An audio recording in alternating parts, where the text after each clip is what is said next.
Hello guys, so welcome back to my YouTube video. So first of all I would like to thank all of you for watching my all previous videos, okay, so in which I have discussed so many concepts on physics, okay.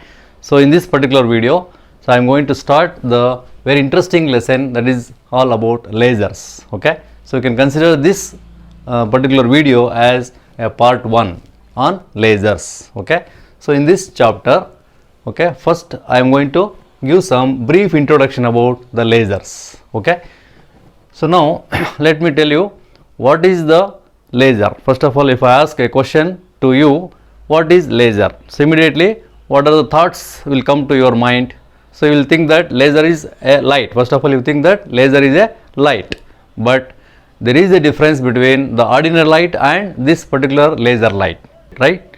Okay, so what is the difference then? So ordinary light of course is emitting the light of different colors. This laser is also emitting of different colors. There is a very interesting difference between the ordinary light and laser light. That is the main thing is the intensity and energy and power, okay. So you can expect that the laser should have highly intense, highly monochromatic, okay, and highly energetic and highly powerful light compared to ordinary light, okay.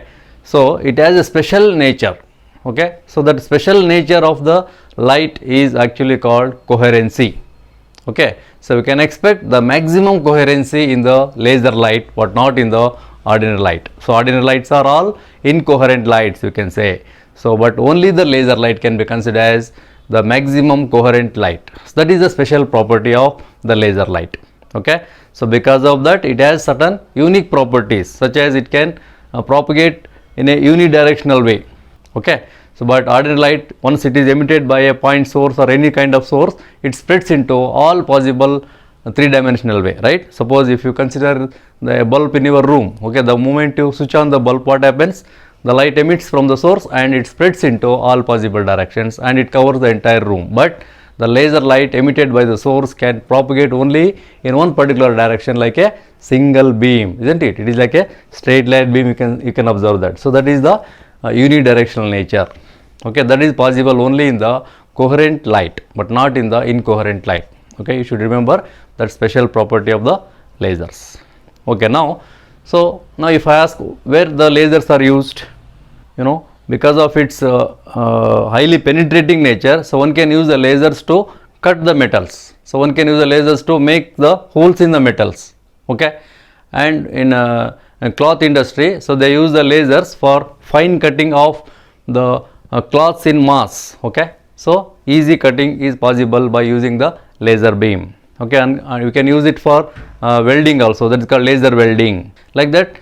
So we have so many applications, you know, in film industry they use the laser for holography, you know, and also the lasers are used for signal propagation from one point to other point. You heard about the fiber optics, okay. So fiber optic communications, so where the laser light is used for propagation of the signals in which the informations are carried from one point to other point, so like that.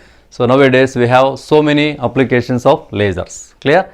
So that is why now the question is how these lasers are produced, okay. The interesting part is how the lasers are produced compared to ordinary light, okay. Now we are here to discuss how the lasers are produced. So from this video onwards we will go on discuss what are the basic requirements for the production of laser and with some examples, okay.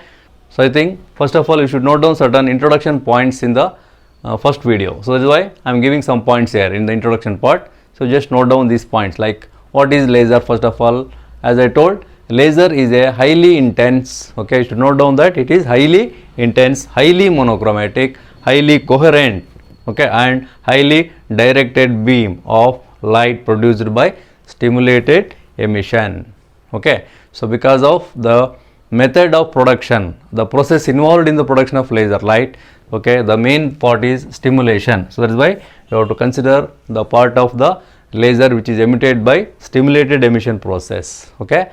So once it is produced by such a stimulated method, then it is possible to achieve all these parameters such as high intensity, high monochromaticity, high coherence and highly directional beam, okay.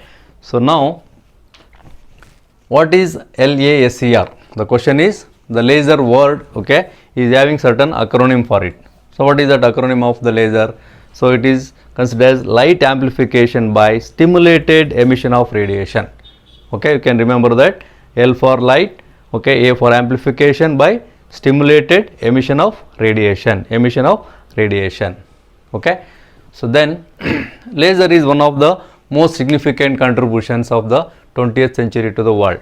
Now look at here, as I told, it has innumerable practical applications due to its unique nature of high energy and high intensity and more penetrating power. Okay, I have given so many applications already. So based on this particular nature of the laser light, correct? Okay.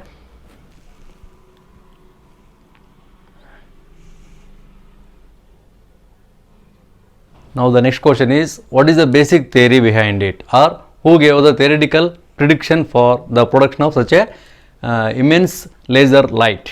Okay, so we can assume that here. So theoretical prediction, it is also called theoretical prediction. Who gave this theoretical prediction? So you know, the well-known scientist Albert Einstein. Okay, Albert Einstein, with the help of Planck's quantum theory, predicted the possibility of stimulated emission in 1917 itself. That means, of course, Einstein is a theoretician. Okay, he is not working with the experiment, but he have the theoretical background. Okay, that is the main backbone for the production of laser light. So he just predicted the possibility of the production of laser light. So with the help of the black body radiation, okay, that is what actually given by Planck's quantum theory. Okay, so based on such a theoretical prediction, so further it is possible to discover the practical laser. Okay, so practical laser, we can consider that the first practical laser called ruby laser, so which is produced in 1960 by Theodor Maiman. Okay, so whose name is Theodor Maiman, using the ruby crystal, and hence it is called ruby laser. Okay, the device which produces the laser light using the ruby crystal is called ruby laser. Okay, now the question is, what is the basic principles for the production of lasers? Okay, how this intense laser light is produced, what is the basic principle, and what is the material or what is the device which is going to produce such a laser light? So for all those questions, we have the answer is only one thing, that is called the interaction of radiation with matter. Okay, so the working principle of laser is based on the phenomenon of interaction of radiation with matter. Okay, so that is what you have to discuss in detail later. Okay, look at the next point. Atoms, you have to consider basically atoms in a matter as the powerhouses of energy. Okay, because so whatever the energy absorbed or which is released by the atom, so that is the main part here. So that is why we have to consider atoms in a matter are the powerhouses of energy, and when they are when they change their energy states, okay, so depending upon its energy, they can change its energy state, right? So due to the process of absorption and emission, certain amount of energy is released or emitted in the form of photon. Okay, very simple process it is, right? If you consider any atom, let us say in the ground state called E1, energy state E1, so it is actually considered as the ground state. Okay, some amount of energy is given to the atom. What happens? Immediately the energy state of the atom increases. Okay, it is going to increase its energy state from E1 to E2. So that is called actually absorption process. Due to the absorption process, the atom changes its state from E1 to E2, and then suppose if it emits the energy back, okay, or it is releases the energy back, then it has to come down to the ground state itself.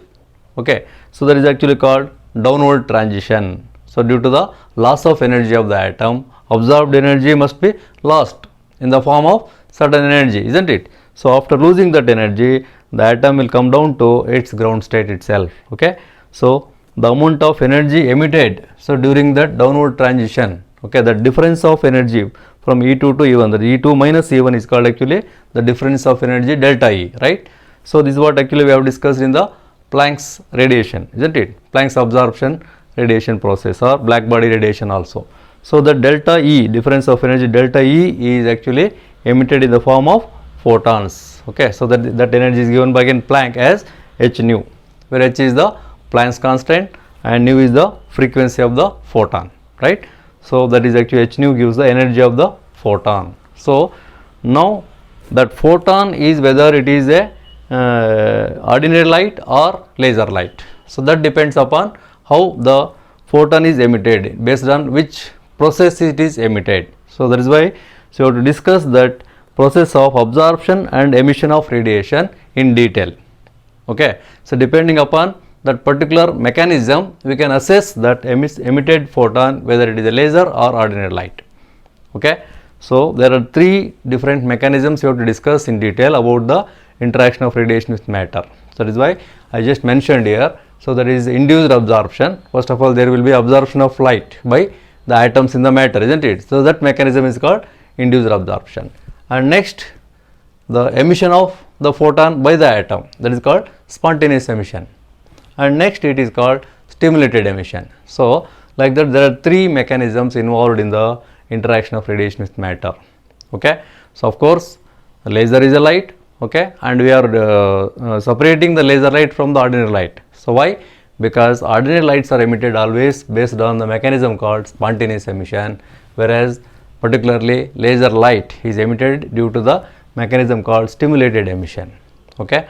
So in order to understand that mechanism, so we have to discuss the interaction of radiation with matter in three different mechanisms. Okay. So that part I will discuss in the next video. So thank you for watching this video.